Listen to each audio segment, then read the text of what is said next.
Setelah merebut Crimea pada tahun 2014, Presiden Rusia Vladimir Putin menegaskan semenanjung itu akan tetap menjadi bagian Rusia selamanya. Namun, setelah 12 tahun berlalu, janji itu kini tampak makin mustahil ditepati Putin. Seiring serangan drone dan rudal jarak jauh Ukraina di wilayah itu makin intens, memutus jalur pasokannya, dan membuat semenanjung mengalami krisis yang belum pernah terjadi, kendali Rusia di Crimea kini terlihat lebih lemah dari sebelumnya. Bahkan, Putin mungkin secara resmi sudah menyerah mempertahankan wilayah itu, dan tindakan rakyatnya membuktikannya. Bagi para sejarawan, peristiwa ini tidak mengejutkan. Selama berabad-abad, banyak kekuatan besar dunia mengklaim kendali atas Crimea, namun tak ada yang bisa mempertahankannya selamanya. Invasi pertama yang tercatat di wilayah ini terjadi pada tahun 513 sebelum Masehi. Saat itulah Kekaisaran Persia di bawah komando Darius pertama melancarkan kampanye besar di wilayah itu. Seiring berlalunya abad, kendali jatuh ke tangan bangsa Yunani, Romawi, bahkan Kekaisaran Bizantium. Dengan pengepungan besar pertama di Crimea terjadi pada abad ke-14. Pasukan Mongol dari Gerombolan Emas menargetkan kota Kaffa yang dikuasai orang Genoa yang sekarang dikenal sebagai Feodosia. Bangsa Mongol mengepung dan menyerang kota itu dari tahun 1343 hingga 1346. Sampai akhirnya mereka mengalami wabah besar, pes bubonik. Enggan menghentikan pengepungan dan pulang, para penyerang justru melakukan salah satu contoh pertama perang biologis di dunia. Mereka melontarkan mayat-mayat yang terinfeksi wabah ke dalam kota dengan katapel, yang tidak hanya memaksa orang-orang Genoa untuk melarikan diri, tetapi juga menyebabkan penyebaran wabah hitam ke seluruh Mediterania dan sekitarnya. Pada abad-abad berikutnya, Crimea mengalami banyak lagi pengepungan, invasi, dan upaya terakhir yang gagah berani dan mati-matian, namun pada akhirnya sia-sia. Ada pengepungan legendaris Sevastopol misalnya, yang terjadi selama Perang Crimea dan berlangsung hampir 1 tahun, dari Oktober 1854 hingga September 1855. Ini melibatkan koalisi kekuatan sekutu termasuk Inggris, Prancis, Kekaisaran Ottoman, dan Sardinia mengelilingi dan membombardir kota itu, yang coba dipertahankan oleh Rusia dengan membangun deretan benteng besar di sekelilingnya. Meski penyakit, dingin, dan kelaparan menelan banyak korban di pasukan sekutu, mereka akhirnya keluar sebagai pemenang dengan pasukan Rusia yang terpaksa melarikan diri. Pada tahun 1920, Crimea menjadi basis tentara putih anti-Bolshevik selama Perang Saudara Rusia. Sisa-sisa pasukan yang terpecah mencoba mempertahankan tanah genting Perakop, jalur sempit yang menghubungkan semenanjung dengan daratan utama, menghadapi serangan tentara merah. Mereka berhasil membeli cukup waktu bagi sekitar 150.000 tentara dan warga sipil untuk melarikan diri melalui laut menuju Istanbul, tetapi akhirnya runtuh di bawah tekanan besar dari pasukan lawan. Perang Dunia Kedua memberi kita satu lagi contoh bagaimana, jauh dari menjadi semacam benteng yang tak tertembus, Crimea adalah salah satu tempat paling sulit di dunia untuk dipertahankan. Pada tahun 1941, ketika pasukan Poros memutus jalur darat ke semenanjung Crimea, prajurit Soviet mundur ke kota pelabuhan Sevastopol. Jerman beberapa kali gagal merebut kota itu pada bulan-bulan terakhir tahun itu, sebelum akhirnya membangun kekuatan besar dan membombardir Sevastopol dengan meriam kereta api berat serta serangan bom Luftwaffe. Pada Juli 1942, garis pertahanan Soviet hampir seluruhnya runtuh dengan puluhan ribu pasukan tewas atau ditangkap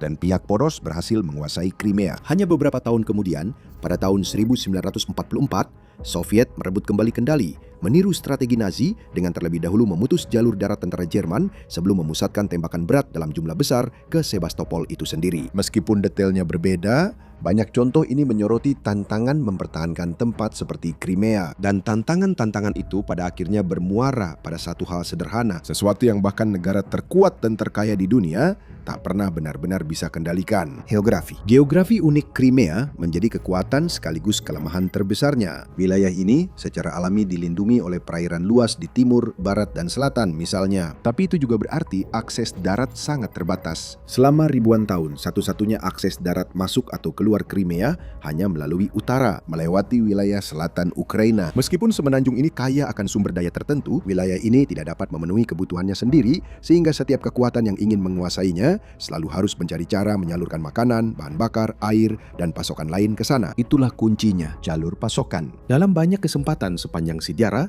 pasukan penyerang telah berfokus untuk memutus jalur-jalur itu agar musuh mereka tak mungkin menguasai Crimea. Begitu pasokan makanan dan bahan bakar terhenti, itu hanya soal waktu sebelum pasukan pendudukan menyerah atau mundur. Kita telah melihat skenario yang persis sama terjadi berulang kali, berkali-kali. Isolasi semenanjung selalu mendahului kekalahan para pembelanya. Tidak peduli seberapa tinggi tembok benteng mereka, berapa banyak benteng yang mereka dirikan. parit yang digali, atau bunker yang dibangun, atau seberapa efektif mereka memukul mundur penyerang yang sudah terlalu dekat. Pada akhirnya, mereka tetap harus menyerah jika kehabisan sumber daya. Pelajaran sejarah yang sama masih berlaku sampai sekarang. Setelah mengklaim telah menguasai Crimea, Putin tampaknya yakin bagian tersulit telah lewat. Sebenarnya, semuanya baru dimulai. Menguasai semenanjung itu sebenarnya tak pernah terlalu sulit. Mempertahankannya adalah tantangan yang sebenarnya. Sampai taraf tertentu, Putin tampaknya memahami hal ini.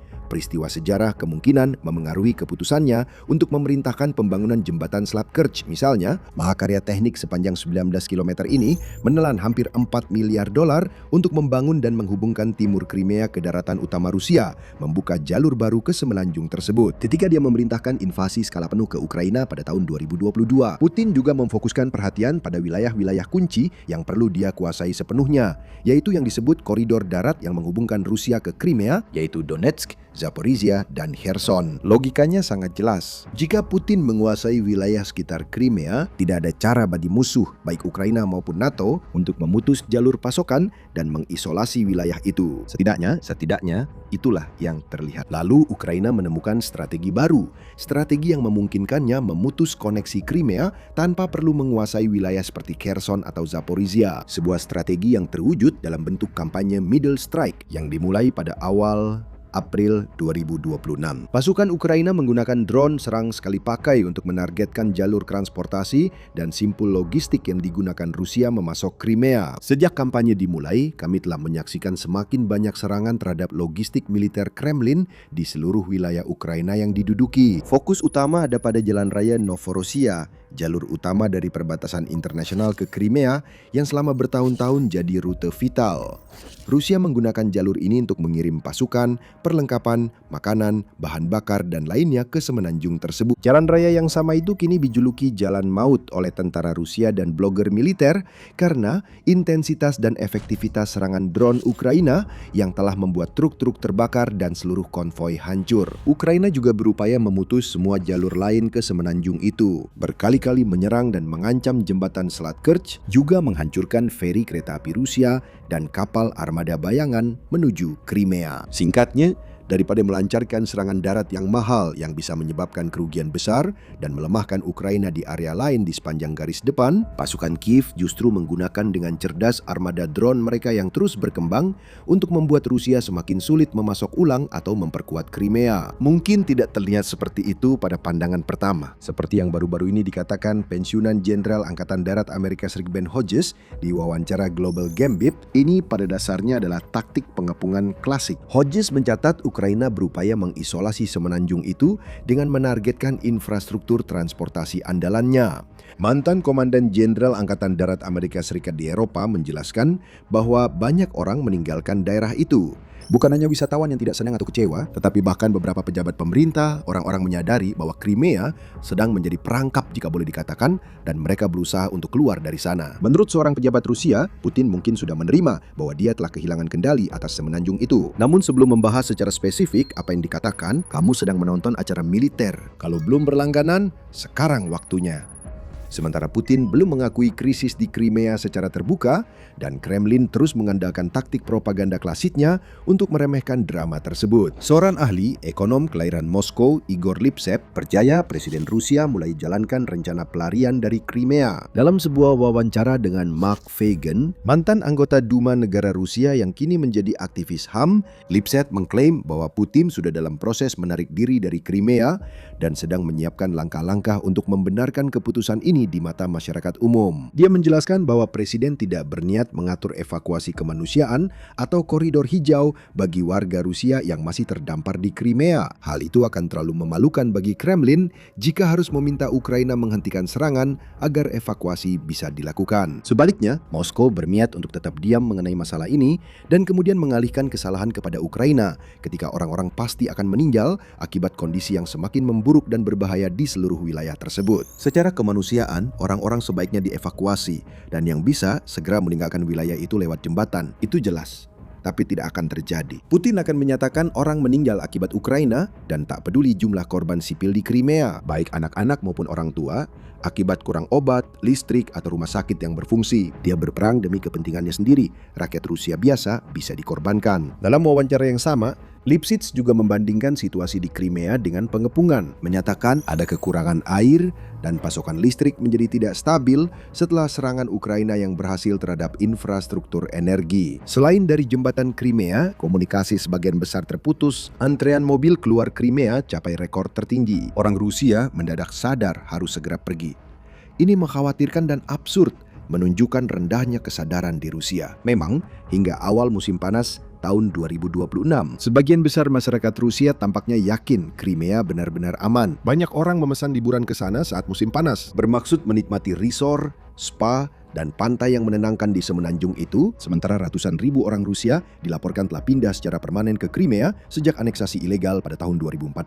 Banyak dari orang-orang ini membuat keputusan tersebut berdasarkan apa yang dikatakan oleh Putin kepada mereka. Dia menyatakan Crimea adalah dan akan tetap milik Rusia selamanya. Dia mengklaim tempat itu aman, telah kembali ke pelabuhan asal, dan mendorong warga Rusia mengunjungi serta membeli rumah di semenanjung itu, memulai bisnis, dan sebagainya. Orang-orang percaya padanya sehingga mereka berbondong-bondong ke Crimea. Sekarang mereka mulai sadar akan kesalahan, tapi bagi banyak orang sudah terlambat. Tentu saja, Ukraina tidak langsung menargetkan warga sipil. Ukraina tidak seperti Rusia. Ukraina tidak dengan sengaja mengebom rumah-rumah warga dan meledakkan rumah sakit, gereja, serta sekolah. Namun, dengan memutus jalur pasokan ke wilayah itu, pasukan Kiev membuat tempat itu jauh lebih sulit dihuni. Tak hanya untuk tentara, tetapi juga bagi masyarakat biasa. Status darurat di seluruh wilayah telah diumumkan. Kebanyakan penduduk setempat dilarang beli bahan bakar. Karena persediaannya sangat langka, banyak rumah dan bisnis juga kerap mengalami listrik padam dan kekurangan air. Akibatnya, banyak warga Rusia di Crimea buru-buru meninggalkan wilayah tersebut. Antrean mobil mengular bermil-mil menuju jembatan Selat Kerch. Banyak orang memposting di media sosial untuk menyampaikan ketakutan dan frustrasi mereka, mendesak sesama warga mereka untuk pergi atau tetap menjauh dari Crimea. Secara langsung mengecam Putin karena jelas tidak bertindak. Sekali lagi, rakyat biasa menderita karena kesombongan presiden mereka. Putin bisa melakukan sesuatu tentang hal ini. Dia bisa mengalihkan pasukan dan sumber daya untuk membantu evakuasi dari Crimea. Dia dapat mengakui masalah ini secara terbuka dan memberitahu rakyat bahwa dia melakukan segala yang dia bisa untuk membantu mereka. Dia dapat bertindak terhormat dengan membuat koridor kemanusiaan agar rakyatnya bisa keluar daerah itu dengan aman. Tapi dia belum melakukan itu dan kemungkinan besar tidak akan melakukan salah satu pun dari hal-hal tersebut. Sebaliknya, dia tetap memilih diam soal hal-hal tertentu, berharap bahwa wilayah Rusia lainnya tidak akan menyadari betapa bobroknya Crimea sekarang, masih menggunakan taktik lama berupa kebohongan dan propaganda untuk menutupi krisis itu. Namun, seperti yang dicatat oleh Dr. Orhan Dragas, seorang pakar keamanan dan hubungan internasional asal Serbia, dalam sebuah artikel di Kiev Post, televisi dapat terus mengulang bahwa Crimea milik Rusia selamanya. Namun, televisi tak bisa menstabilkan listrik, mengisi bahan bakar, menjaga pasokan, mempersingkat waktu tunggu di jembatan, atau meyakinkan keluarga tetap tinggal di tempat yang tak lagi aman. Sejak tahun 2014, pemerintah Rusia telah menggunakan Crimea sebagai simbol politik utama. Itu adalah permata mahkota Putin. Aneksasi atas apa yang ia sebut kapal induk yang tak bisa tenggelam selama bertahun-tahun terasa seperti kemenangan terbesarnya. Bahkan saat invasi besar-besaran ke Ukraina dimulai, kendali Rusia atas Crimea sepertinya tidak pernah akan dipertanyakan. Donetsk dan Luhansk digambarkan sebagai zona konflik dan medan pertempuran. Crimea tetap wilayah yang tenang, stabil, dan mapan. Sebuah tempat liburan yang indah dan simbol kemampuan Rusia bukan hanya merebut, tapi juga mempertahankan wilayah. Terlepas dari bagaimana apa yang disebut operasi militer khusus di Donbas ini berjalan, Putin mungkin membayangkan generasi Rusia akan menyanyikan namanya dan merayakan warisannya setelah ia tiada, saat mereka terus menikmati pantai Laut Hitam selama puluhan tahun ke depan. Ukraina telah menghancurkan mimpi itu menjadi ribuan keping, membuat Putin kembali berpijak pada kenyataan dengan kampanye Middle Strike yang luar biasa. Belajar dari pelajaran masa lalu, Ukraina mengikuti jejak koalisi sekutu dalam Perang Crimea, Tentara Merah di Perang Saudara Rusia, dan bahkan kekuatan poros di Perang Dunia II mengisolasi semenanjung dan menghentikan pasokannya dan membuatnya nyaris tak bisa dipertahankan. Tak masalah apakah Putin mengakuinya atau tidak, fakta di lapangan sudah berbicara sendiri. Logistik gagal, sumber daya tidak bergerak, orang-orang panik, dan semua tanda menunjukkan bahwa situasinya tidak akan membaik dalam waktu dekat. kemungkinan besar situasinya akan semakin buruk. Ukraina sudah memiliki senjata yang diperlukan untuk melanjutkan kampanyenya dan mulai meningkatkan serangan dengan jumlah serangan pada Juni jauh lebih banyak dibanding Mei. Ukraina juga telah meledakkan beberapa kapal armada bayangan yang coba digunakan Rusia untuk mengirim pasokan ke Crimea dan jelas mampu menyerang atau menghancurkan jembatan Selat Kerch jika mereka mau. Pada tahun-tahun awal perang, semenanjung itu bukan sekadar tempat aman untuk liburan orang Rusia, tetapi juga pusat logistik militer besar. Pangkalan Selatan, tempat pasukan Kremlin bisa menyerang Kherson dan Zaporizhia, atau menembakkan rudal dan drone lebih jauh ke Ukraina. Sekarang itu tidak terjadi lagi. Seperti yang dikatakan oleh Dr. Dragas, Ukraina telah mengubah Crimea dari wilayah belakang yang aman menjadi area yang terus terekspos. Dan ini tidak akan berhenti. Menyisakan satu pertanyaan sederhana bagi kita. Apa langkah Putin berikutnya? Menurut Lipsitz dan yang lainnya, tekanan itu mungkin akhirnya terlalu berat bagi Presiden Rusia. Dragas yakin dia mungkin akan memecah krisis ini menjadi serangkaian dalih kecil. Memasukkan cerita tentang sabotase dan kegagalan teknis di wilayah tersebut, menyalahkan administrasi lokal atas kegagalan menjaga standar perawatan dan pengendalian, lalu menuduh Ukraina kejam menargetkan warga Rusia tak bersalah di wilayah itu. Beginilah cara Putin beroperasi. Dia mencari kambing hitam dan mengalihkan kesalahan sejauh mungkin dari dirinya sendiri. Ini mungkin berhasil pada sebagian masyarakat Rusia, namun itu tidak akan berhasil untuk ratusan ribu orang di Crimea yang melihat hidup mereka makin buruk setiap hari. Warga terdampak pemadaman listrik dan kekurangan bahan bakar. Keluarga-keluarga yang tidak lagi bisa menyalakan lampu atau mendapatkan cukup makanan untuk menghidupi diri mereka sendiri. Dan wisatawan yang dibohongi presiden mereka lalu tanpa sadar memesan perjalanan ke zona perang. Seperti yang dikatakan oleh Dr. Dragas, kelemahan terbesar dalam narasi Putin soal Crimea terletak pada sifat janji itu sendiri. Dia tidak hanya mengatakan bahwa Crimea diduduki sementara atau merupakan zona militer yang diperebutkan. Dia mengatakan bahwa itu adalah milik Rusia untuk selamanya. Sekarang kata-kata itu kini berbalik menyerangnya. Pelajari lebih lanjut tentang krisis yang dihadapi Presiden Rusia di video ini, yang membahas bagaimana ekonomi masa perang Rusia berada di bawah tekanan yang belum pernah terjadi sebelumnya dan dengan cepat mendekati titik kehancuran total. Sebagai alternatif, tonton video ini untuk penjelasan mendetail tentang bagaimana satu desa kecil di Ukraina terbukti benar-benar mustahil untuk direbut oleh Rusia, yang menjadi salah satu kegagalan paling memalukan dalam seluruh sejarah militer negara itu. Terakhir, jangan lupa berlangganan acara militer untuk laporan berita terkini dan analisis mendalam tentang berita terbaru dari perang Rusia-Ukraina dan konflik dunia lainnya.